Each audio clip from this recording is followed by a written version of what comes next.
एक बार की बात है, बेबी शार्क नाम का एक नटखट और जिज्ञासु छोटा शार्क रहता था।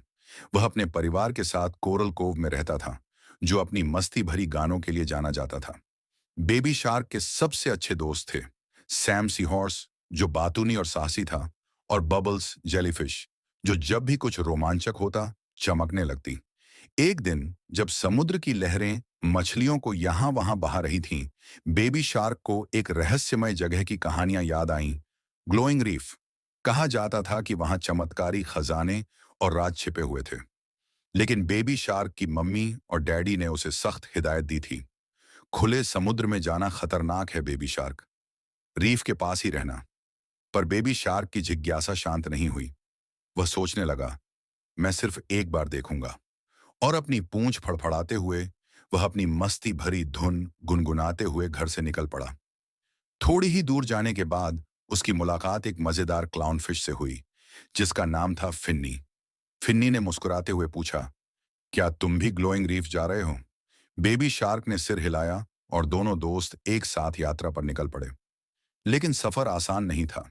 सबसे पहले उन्हें जेलीफिश जंगल से होकर गुजरना पड़ा, जहां बबल्स उनसे टकरा गया और उनके साथ शामिल हो गया।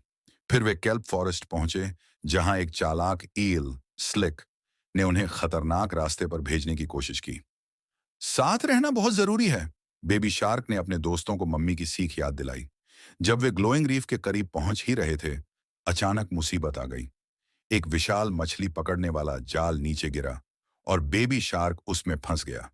फिन्नी और बबल्स घबरा गए, लेकिन बेबी शार्क शांत रहा। उसने कहा, हमें मिलकर काम करना होगा। बबल्स ने अपनी चमकती हुई टेंटिकल्स का इस्तेमाल किया और सैम सीहॉर्स को बुलाने का इशारा किया।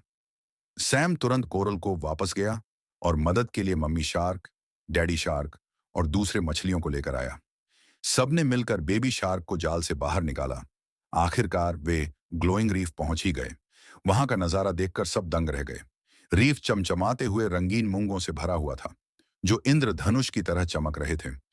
लेकिन सबसे खास बात यह थी कि यह जगह समुद्री जीवों और छोटे मछलियों के लिए एक सुरक्षित आश्रय थी, जिसकी देखभाल बुजुर्ग कछुए करते थे। उस दिन बेबी शार्क ने एक बड़ी सीख ली। रोमांच मजेदार है, लेकिन इसे दोस्तों और परिवार के साथ बांटना और भी बेहतर है। वापस कोरल कोव लौटकर बेबी शार्क ने अपनी यात्रा के बारे में गाना गाना शुरू किया। Do do do do do.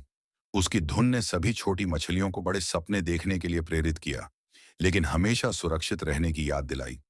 उस दिन के बाद ग्लोइंग रीफ एक ऐसा स्थान बन गया जहां हर कोई त्योहार मनाने, गाने और कहानियां सुनाने के लिए इकट्ठा होता। ये उन्हें याद दिलाता कि समुद्र चाहे कितना भी बड़ा हो, दोस्ती और परिवार इसे घर जैसा बना देते हैं।